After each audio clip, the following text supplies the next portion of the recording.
Hello friends, कैसे हो। मैं एजुकेटर भूषण उज्जैनकर आप सबका फिर से स्वागत करता हूँ आपके अपने यूट्यूब चैनल।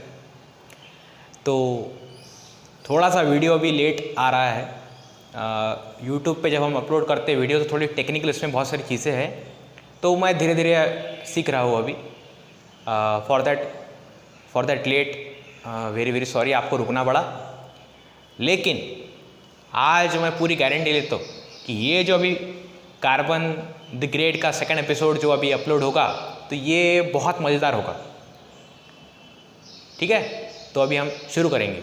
और सपोर्ट तो बहुत अच्छा रहा है अब तक आप लोगों का, लेकिन जो लोग नए अभी आ रहे हैं चैनल पे तो आप प्लीज़ उसको सब्सक्राइब करें, कमेंट करें, शेयर करें। और आपका साथ हमको हमेशा के लिए लगेगा। तो बस आप हमारे साथ रहे, हमारा उत्साह बढ़ाते रहे। हम बहुत अच्छे अच्छे वीडियोज़ यहाँ पे अपलोड करते रहेंगे। चलिए शुरू करते हैं। तो जो एपिसोड नंबर 1 है तो उसमें मैंने आपको बताया था कि जो अपना गुरुजी है हमारे हाइड्रोजन, जो मेटल की एरिया में रहते हैं, तो उनको ऐसा लगता था कोई ऐसा नॉन मेटल चाहिए जो मेटल से भी, जैसा मेटल का एक पूरा साम्राज्य है, मेटल का एक अपना एग्जिस्टेंस है, उसी प्रकार से नॉन मेटल के अंदर भी ऐसा कोई एलिमेंट होना चाहिए कि जो एक अपनी अलग ब्रांच बनाए केमिस्ट्री के अंदर। तो हाइड्रोजन वहाँ पे गया, और हाइड्रोजन जिस गांव में गया था उसका नाम क्या था, पी ब्लॉक। पी ब्लॉक में जाकर के एक फैमिली है, उस फैमिली का नाम है कार्बन फैमिली। क्या नाम है? Carbon family. ग्रुप नंबर 14, जो ग्रुप नंबर 14 है ना, उसको हम क्या बोलते हैं? कार्बन फैमिली बोलते हैं। क्या बोलते हैं? Carbon family.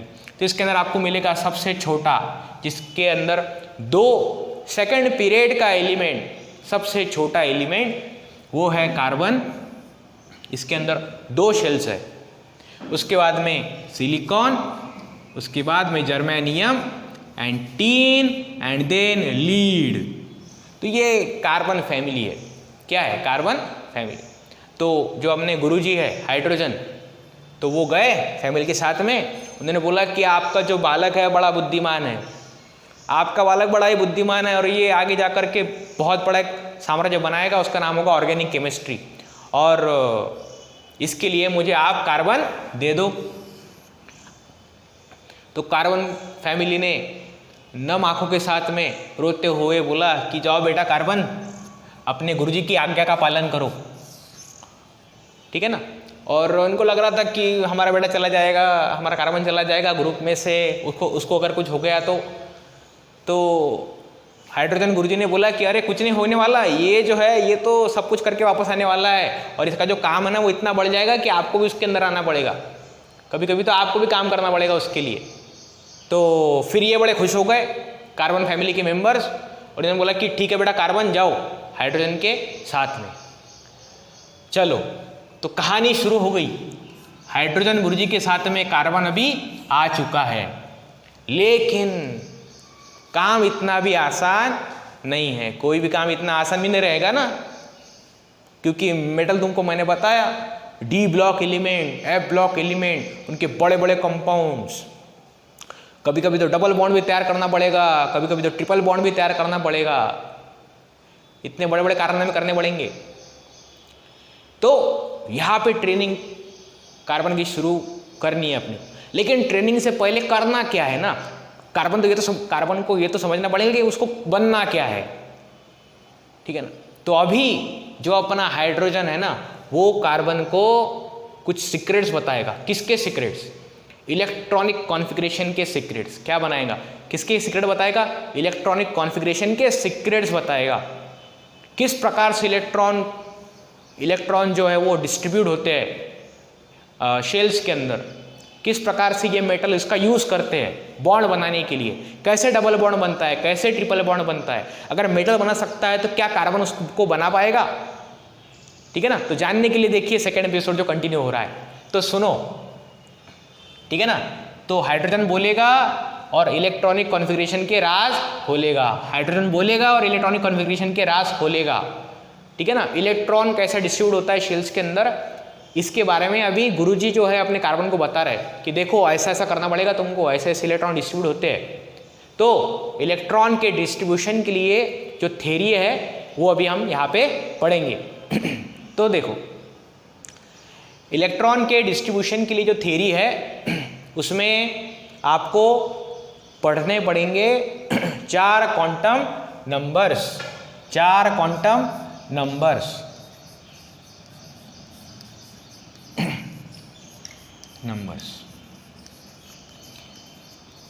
फिजिक्स की भी वीडियो अभी हम अपलोड करेंगे। तो ये जैसे क्वांटम नंबर्स आ गया तो कुछ लोगों को एकदम से ट्रिगर हो गया कि वो हाँ क्वांटम मैकेनिक्स, ठीक है ना, वो क्वांटम मैकेनिक्स भी एक ब्रांच होती है फिजिक्स के अंदर, जो हाइजेनबर्ग, डी ब्रॉगली, श्रोडिंगर, इनके इक्वेशन उसके अंदर रहते हैं और बड़ा ही मज़ेदार है वो भी, ठीक है ना। उसमें हम माइक्रोस्कोपिक लेवल पे जाके पार्टिकल्स की बात करते हैं, किसके अंदर, क्वांटम मैकेनिक्स के अंदर। तो स्ट्रक्चर ऑफ एटम जब आप पढ़ते हो तो उसमें क्वांटम नंबर्स आता ही है, और उस एटम के अंदर जो सब एटॉमिक पार्टिकल्स है उनकी डिस्कवरी करते करते ही हम क्वांटम मैकेनिक्स के अंदर चले गए थे। तो ये हिस्ट्री है। कुछ चीज़ें मतलब ऐसी कुछ बातें हैं जो फिजिक्स और केमिस्ट्री में आपको सेम सेम मिलेंगी। तो देखो फिर क्वांटम नंबर्स अभी हम पढ़ेंगे। अब ये चल रहा है अपना एटम के लिए, किसके लिए चल रहा है, एटम के लिए। तो चलो आगे। तो 4 क्वांटम नंबर्स, तो 4 क्वांटम नंबर्स क्या है, तो देखो ये इसमें 4 क्वांटम नंबर्स आपको मिलेंगे। तो पहला है आपका प्रिंसिपल क्वांटम नंबर। क्या है, प्रिंसिपल क्वांटम नंबर।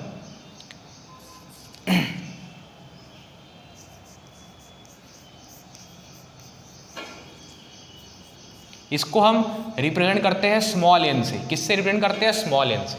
उसके बाद में आपका आता है एजीम्यूथल क्वांटम नंबर। इसको हम रिप्रेजेंट करते हैं एल से। किससे रिप्रेजेंट करते हैं, एल से। और उसके बाद में आता है मैग्नेटिक क्वांटम नंबर।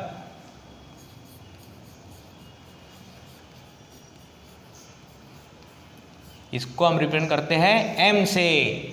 और लास्ट में आता है स्पिन क्वांटम नंबर।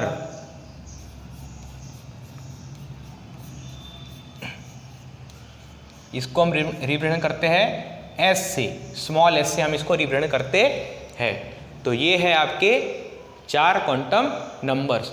इसका रिलेशन एटम में क्या है और इनका एक दूसरे के साथ में भी रिलेशन है, ये भी हम यहाँ पे अभी देखेंगे। तो हमने बोला कि 4 क्वांटम नंबर्स की स्टडी अपने को करनी पड़ेगी।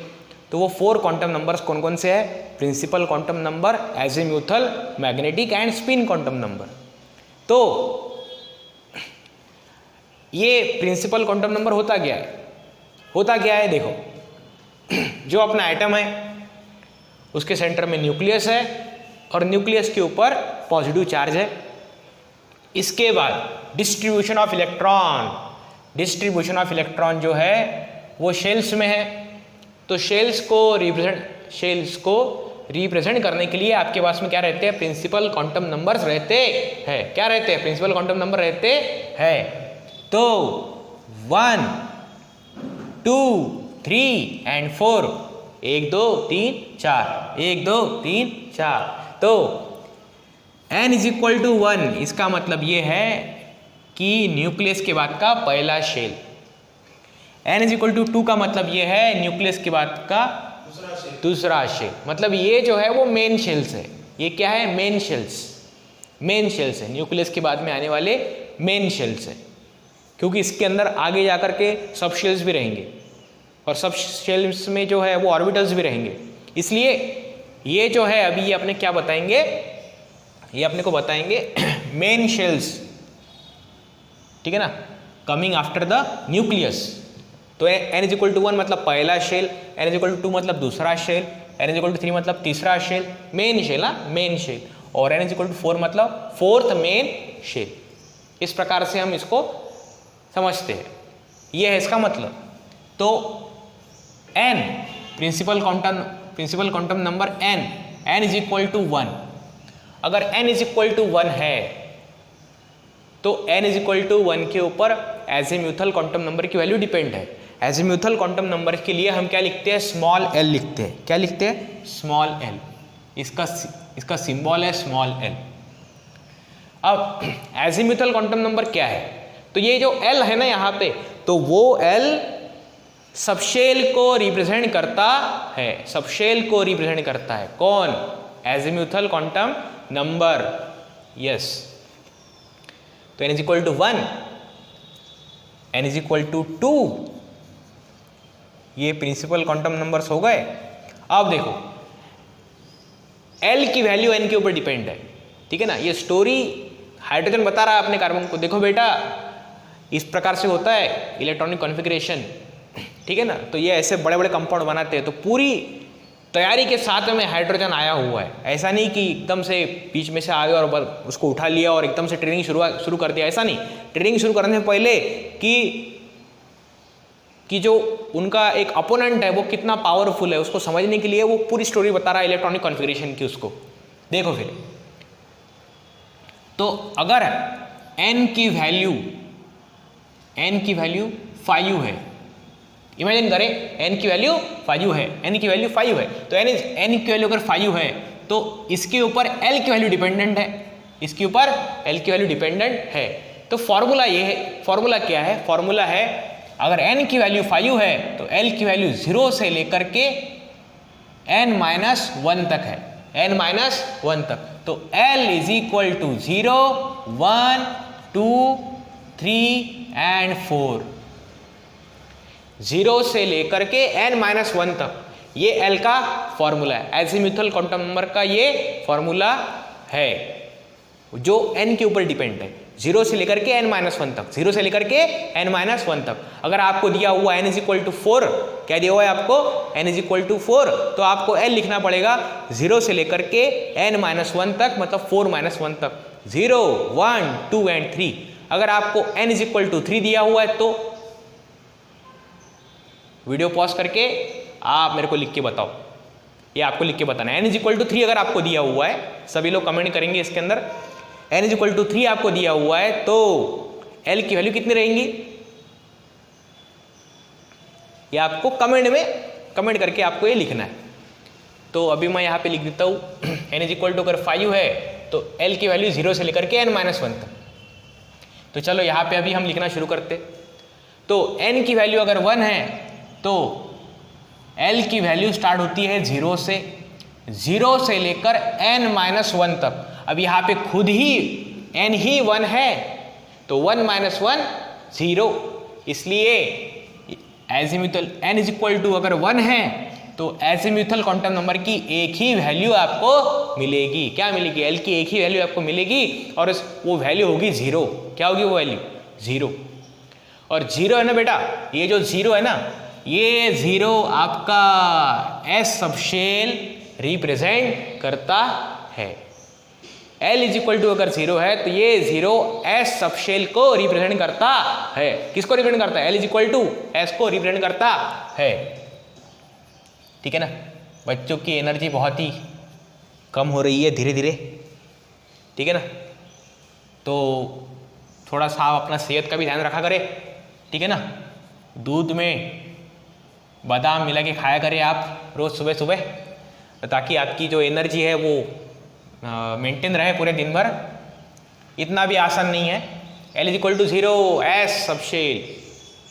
उसके बाद में चलो आगे बढ़ेंगे, आगे बढ़ के हम n इज इक्वल टू 2 की बात करेंगे। n इज इक्वल टू 2, ये सेकेंड शेल हो गया। न्यूक्लियस के बाद का सेकेंड मेन शेल है भैया, ये न्यूक्लियस के बाद का सेकेंड मेन शेल है, न्यूक्लियस के बाद का सेकेंड मेन शेल है। तो इसके लिए हम l की वैल्यू फाइंड करेंगे, इसके लिए हम l की वैल्यू फाइंड करेंगे। तो l की वैल्यू है 0 से लेकर n-1 तक, 0 से लेके n-1 तक। तो 0, 1, 0 और 1, तो ये आपको मिल गए 2 वैल्यूज एजीम्यूथल क्वांटम नंबर की। तो l is equal to 0 and l is equal to 1। तो जो 0 है तो 0 है आपका s सबशेल, और जो 1 है वो है आपका p subshell. s and p, s and p, s and p। Okay, ठीक है ना। वीडियो बनाते समय आपको थोड़ा सा मोहल्ले वालों को भी ध्यान रखना पड़ता है, ऐसा ना हो वो आकर के थोड़ा सा वीडियो को भी डिस्टर्ब कर दे। तो साउंड का वॉल्यूम थोड़ा कम रखेंगे, साउंड का वॉल्यूम थोड़ा सा कम रखेंगे। Okay, H subshell and P subshell, H subshell and P subshell, yes. Okay, 0 and 1। उसके बाद में मैंने आपको बोला था कि कमेंट करके बताओ, किसी ने अभी तक कमेंट किया नहीं, तो सभी लोग कमेंट करेंगे। n=3 अगर है तो मुझे आप L के 3 वैल्यूज बताइए, L के 3 वैल्यूज बताइए, कमेंट करके बताओ। हो गया कमेंट?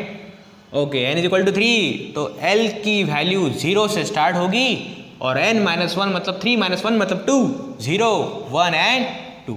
तो ये है आपका S सबशेल, ये है आपका P सबशेल, और L=2 मतलब आपका D सबशेल, L=2 मतलब आपका D सबशेल, L=2 मतलब आपका D subshell. Okay, S, P and D। चलो आगे बढ़ते हैं, आगे बढ़ते आगे बढ़ते आगे बढ़ेंगे कि नहीं। n=4, n=4। अगर आपके पास n=4 है तो n=4 के लिए आप मुझे एजिमुथल क्वांटम नंबर्स की वैल्यू बताइए। क्या वैल्यूज रहेंगी, क्या वैल्यूज रहेंगी बेटा? L=0, L=1, L=2 and L=3। तो ये S, ये P, ये D और ये F। ओके, ये देखो, शेल के अंदर सबशेल, शेल के अंदर सबशेल मतलब कंसेप्ट का कंसेप्ट, कंसेप्ट का कंसेप्ट, यस। इस प्रकार से इसको हमने अरेंज किया है। तो ये आपके एजिमुथल क्वांटम नंबर्स हो गए और ये आपके प्रिंसिपल क्वांटम नंबर्स हो गए। हाइड्रोजन गुरुजी अपने कार्बन को, अपने शिष्य को बता रहे कि बेटा देखो, आगे जाकर के बड़े बड़े लोगों से आपको थोड़ा युद्ध करना पड़ सकता है, तो उसके लिए आपको तैयारी करनी पड़ेगी। और ये कितने खतरनाक हो सकते हैं, इनकी इलेक्ट्रॉन किस प्रकार से, इनका इलेक्ट्रॉनिक कॉन्फ़िगरेशन किस प्रकार से है। तो ये हाइड्रोजन अपने शिष्य को समझा रहे हैं अभी कि देखो आगे जाकर के कैसी कठिनाइयाँ आपके सामने आ सकती, ठीक है ना। जो आपका अपोनेंट है वो किस प्रकार से अपने इलेक्ट्रॉन को डिस्ट्रीब्यूट करके रखता है, इसकी पूरी कहानी हाइड्रोजन गुरुजी अपने शिष्य कार्बन को अभी बता रहे हैं। ये हो गया आपका एजिमुथल क्वांटम नंबर। इसके साथ साथ में जैसा मैंने आपको बोला कि शेल में सबशेल, कंसेप्ट का कंसेप्ट, तो अभी ये मेन शेल के अंदर भी इलेक्ट्रॉन होता है, मेन शेल के अंदर भी कुछ जगह होती है, उसको बोलते हैं ऑर्बिटल्स। क्या बोलते हैं उसको? ऑर्बिटल्स। और वो ऑर्बिटल्स को हम रिप्रेजेंट करते हैं m से। m मतलब आपका मैग्नेटिक क्वांटम नंबर, m जो है मैग्नेटिक क्वांटम नंबर है और इसकी वैल्यू अभी L के ऊपर डिपेंड है। किसके ऊपर डिपेंड है? L के ऊपर, L के ऊपर डिपेंडेंट। और ठीक है ना, ऑर्बिटल्स होते हैं। पहले क्या होता है? मेन शेल, उसके बाद में क्या होता है? सब शेल। जैसे अभी 4th मेन शेल के अंदर 1 2 3 4 मतलब इतने सबशेल्स है, इतने क्या है सबशेल, और इन हर सबशेल के अंदर अभी ऑर्बिटल्स रहेंगे। इन हर सबशेल के अंदर क्या रहेंगे? ऑर्बिटल्स रहेंगे। मेन शेल के अंदर सबशेल, सबशेल के अंदर ऑर्बिटल्स। तो आइए अभी देखते हैं मैग्नेटिक क्वांटम नंबर, ठीक है ना। मैंने जैसा आपको बोला डब्बे के अंदर डब्बा, डब्बे के अंदर डब्बा है।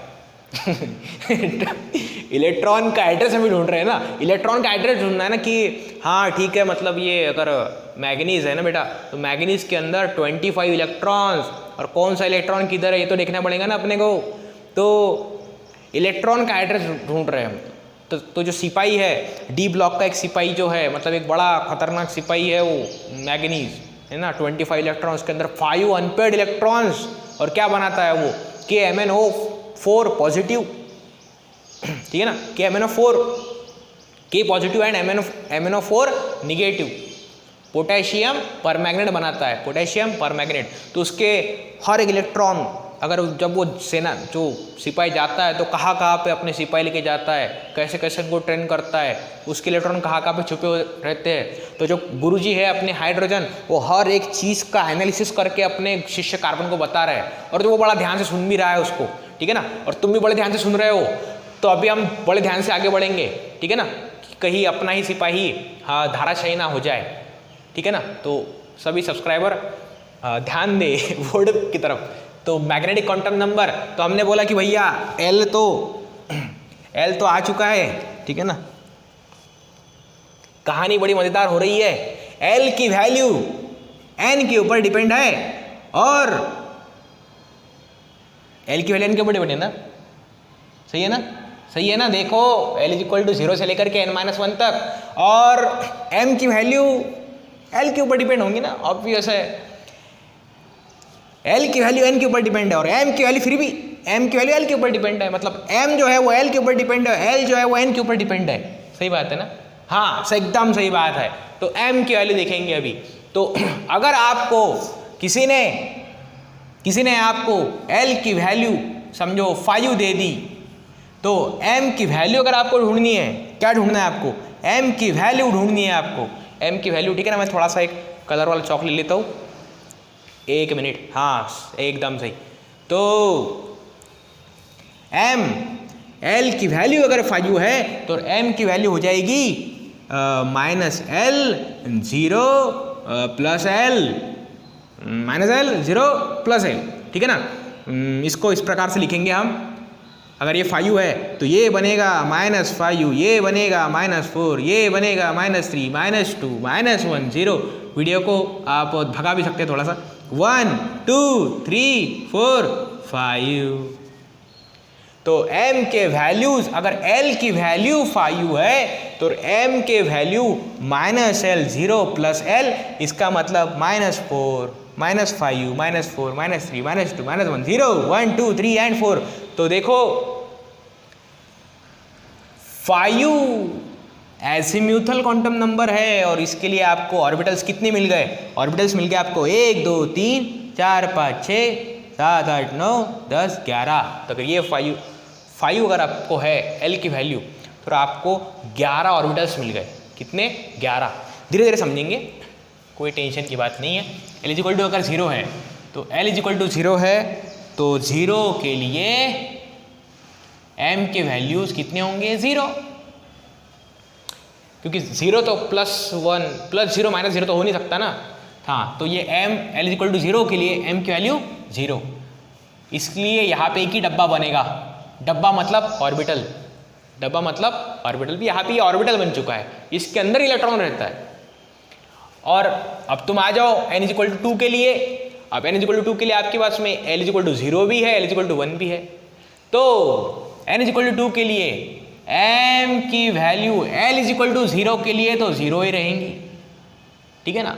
और l इज इक्वल टू 1 अगर है तो m के वैल्यूज बनेंगे, फॉर्मूला ये है आपका, ये रहा आपके सामने। और आप कमेंट करके वीडियो को पॉज करके इसका आंसर बताएंगे सभी लोग। अब वीडियो पॉज हो चुका है, तो पॉज के बाद में आप फिर से देखो। सर ये कैसा पॉज था? तो 1, ठीक है ना, -1 0 +1 -1 0 +1, यस। तो 3 आपको मिल गए, m के 3 वैल्यूज मिल गए आपको यहाँ पे।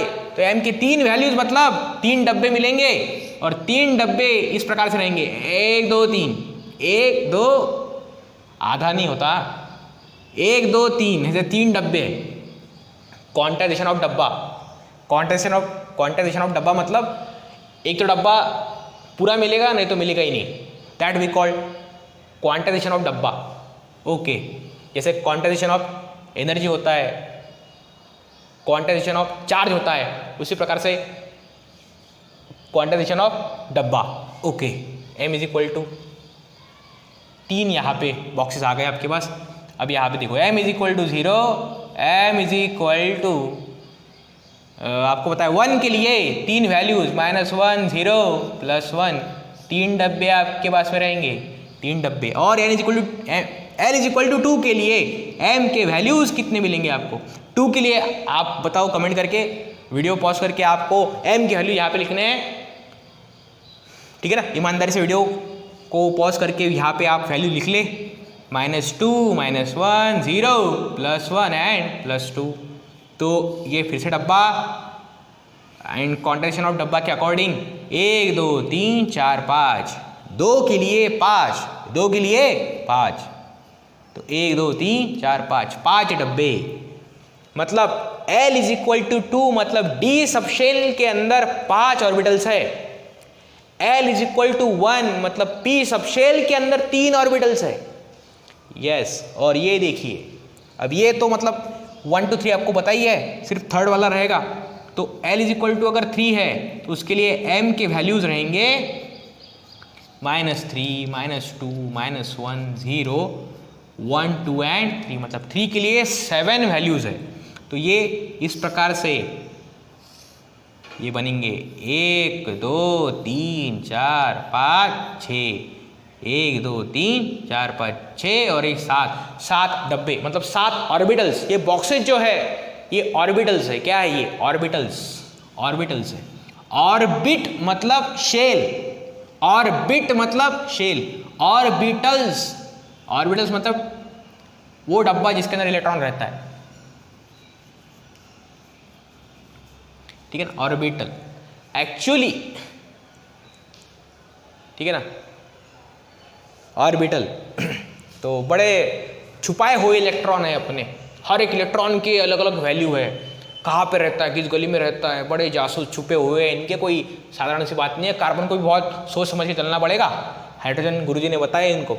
तो देखो इस प्रकार से मेन शेल के अंदर सबशेल और सबशेल के अंदर ऑर्बिटल्स, और लास्ट वाला अपना जो क्वांटम नंबर है वो है spin quantum number, spin quantum number. और इसका जो सिंबल है स्मॉल s है। ये कोई सिंपल सी बात है। देखो अगर ये एक ऑर्बिटल है तो इस ऑर्बिटल के अंदर 2 इलेक्ट्रॉन रहते हैं। कितने इलेक्ट्रॉन रहते हैं? एक ऑर्बिटल के अंदर 2 इलेक्ट्रॉन, ठीक है ना। तो 2 इलेक्ट्रॉन रहते हैं। तो कैसा है कि एक इलेक्ट्रॉन, उसमें ऐसी चीज़ें बताई गई है कि एक इलेक्ट्रॉन है, ये दूसरा इलेक्ट्रॉन है। अब इलेक्ट्रॉन के स्पिन एंगुलर मोमेंटम की वजह से, स्पिन मोशन की वजह से वहाँ पे मैग्नेटिज्म क्रिएट होता है। और अगर दोनों भी अगर सेम सेंस में घूम रहे हो, मतलब ये अगर इलेक्ट्रॉन है, इसके अंदर से पास होने वाला एक्सिस, ये दूसरा इलेक्ट्रॉन इसके अंदर से पास होने वाला एक्सिस, अगर ये दोनों भी अगर क्लॉकवाइज घूम रहे हो तो दोनों की वजह से तैयार होने वाला मैग्नेटिक फील्ड की जो डायरेक्शन है वो भी कैसे होंगी? सेम। तो वो सेम साथ में आ गए तो रिपेल करेंगे, तो वो थोड़ा मुश्किल हो जाएगा कि 2 इलेक्ट्रॉन एक ऑर्बिटल में। इसलिए होता क्या है कि एक इलेक्ट्रॉन घूमता है क्लॉकवाइज और दूसरा घूमता है एंटी क्लॉकवाइज, और जो सीधा घूमता है मतलब क्लॉकवाइज घूमता है उसके लिए हम क्या बोलेंगे? अपवर्ड एरो लिखेंगे, और जो एंटी क्लॉकवाइज घूमता है उसके लिए हम डाउनवर्ड एरो लिखेंगे। तो 2 इलेक्ट्रॉन को इस प्रकार से यहाँ पे फिलअप किया जाएगा, 2 इलेक्ट्रॉन को यहाँ पे इस प्रकार से फिलअप किया जाएगा। तो ये देखो m = 0 के अंदर ये 2 इलेक्ट्रॉन इस प्रकार से, और अगर 3 है, अगर आपके पास में 3 ऑर्बिटल्स है तो यहाँ पे देखो, हाँ 3 ऑर्बिटल्स में मतलब आपको बताया कि इसके अंदर एक ऑर्बिटल के अंदर 2, मतलब इसके अंदर 6 इलेक्ट्रॉन आकर के बैठ सकते हैं।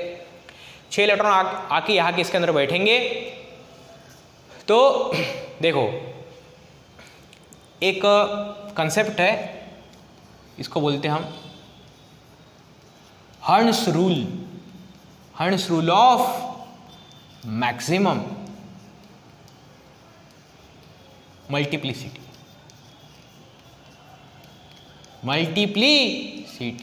एकदम सा सिंपल सा रूल है। देखो भंडारे का रूल है, ये भंडारे का रूल है। मतलब अगर 8-10 लोग कैसे बैठे हुए हो, ठीक है ना, तो अगर आपको रोटी बांटनी है तो जो वहाँ पे रूल क्या है कि अगर आपके पास में 10 रोटियाँ है तो हर एक को एक एक करके पहले 10 लोगों को 10 रोटियाँ दे दो, ठीक है ना। ऐसा नहीं कि मतलब जो पहला वाला है तो उसको आपने पहले 4 दे दिए, 2 दे दिए, सामने वाले को 2 1, और उसके बाद में अगर बची हुई है तो यहाँ पे ऐसा होगा नहीं। आपको पहले क्या करना पड़ेगा? अगर आपके पास में अगर 5 रोटियां है। तो कितने लोग हैं? 3 लोग बैठे हुए हैं ना, तो बड़ा पहले काम करो, सबको एक एक रोटी बांट दो, और उसके बाद में अगर बचती है तो फिर वापस आकर के बांटना शुरू करो। इसको बोलते हैं hertz rule of maximum multiplicity. ठीक है ना, सबके थाली में पहले बेटा एक एक रोटी बांट दो, और उसके बाद में बचती है तो फिर से वापस आकर के फिर से आप तुम बांटना शुरू कर दो। ये ऐसा रूल है hertz rule of maximum multiplicity. इस प्रकार से हम क्या करते हैं, ऑर्बिटल्स के अंदर इलेक्ट्रॉन को फिलअप करते हैं। और ये n इज इक्वल टू 3, तो यहाँ पे देखो L is equal to 2, D subshell आया हुआ है। डी सबशेल के अंदर 5 ऑर्बिटल्स है। ठीक है ना, क्योंकि डी सबशेल के लिए मैग्नेटिक क्वांटम नंबर की वैल्यू, मैग्नेटिक क्वांटम नंबर के 5 वैल्यूज है, इसलिए ये जो था ये किसके लिए था बेटा? ये जो था ये पी सबशेल के लिए था। ठीक है ना, अब देखो यहाँ पे पहला इलेक्ट्रॉन, उसके लिए स्पिन क्वांटम नंबर की वैल्यू ये बताना रह गया अभी। ये देखो अगर क्लॉकवाइज इलेक्ट्रॉन घूम रहा है तो s की वैल्यू हम लिखते हैं +1/2, और ये अगर एंटी क्लॉकवाइज घूम रहा है तो s की वैल्यू हम लिखते हैं -1/2। अब यहाँ पे अगर देखा जाए तो दो भाई साथ में मिलजुल के रहते हैं, लेकिन एक घूमता है क्लॉकवाइज, एक घूमता है एंटी क्लॉकवाइज। तो पहले वाले के लिए s की वैल्यू जो है वो +1/2 है, और दूसरे वाले के लिए -1/2। इधर भी वैसा ही +1/2 -1/2, और इसके लिए +1/2। अब बस मैं आपको hertz rule of maximum multiplicity यहाँ भी बता देता एक बार। ये मैं आपको बता रहा हूँ डी सबशेल के लिए। किसके लिए?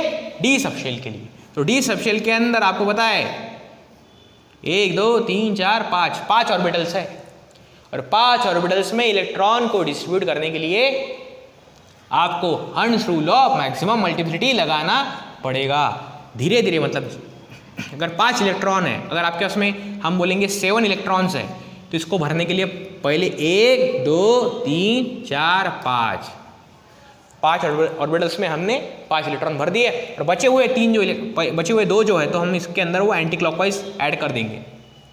ये है आपका hertz rule of maximum multiplicity. तो यहाँ पे हमने सभी क्वांटम नंबर्स की पढ़ाई कर ली।